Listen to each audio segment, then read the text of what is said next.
A day of in-between, a day of silence. We sit in the disappointment that's lingering from Good Friday. A day when heaven's only answer is the silence of God, and we sit like the two Marys, waiting and staring at a tomb, often with disappointment flooding our senses, pain searing our hearts. This was not supposed to be the story. And so we wait and we look like Mary and Mary, and we stare at something that represents death, a dream, a season of life, a ministry, an ideal, a relationship, a person.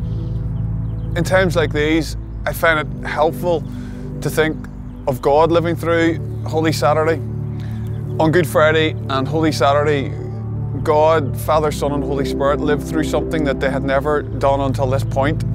The three in one who were present at the cross nonetheless experienced something in those moments, that ongoing deep and uninterrupted fellowship that they had enjoyed from the beginning of time, now in anguished separation.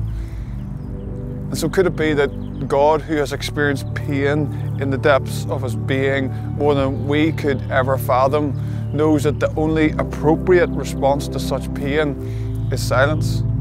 As Thomas Merton once said, sometimes there is no explanation that can account for suffering. The only appropriate response is silence and the sacraments.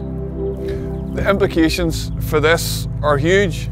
Because God knows how to wait, because God has lived through Holy Saturday, he can sit with us when we go through ours. Holy Saturday shows us that there is no contradiction between presence and silence. They can coexist together really well when it comes to God.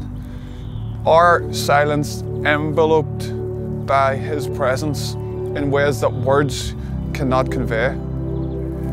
A further implication of the days of silence is that something is being formed in us. I often think of the disciples, what they were experiencing on Holy Saturday as they thought about deserting the Lord and the disappointment and shame they were experiencing. We find out things about ourselves in the silence and the dark that we don't in the bright lights. And we find out things about God as well. Often in the silence, God is slowly weaning us off the images we have fashioned him in. He is deconstructing us and our thoughts around the God that we wanted him to be, so that when we see him on Sunday, he's bigger and more beautiful than we've ever seen him before.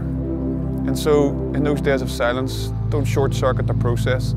Don't rush the resurrection. Allow God to sit with you in the silence and let him form something beautiful.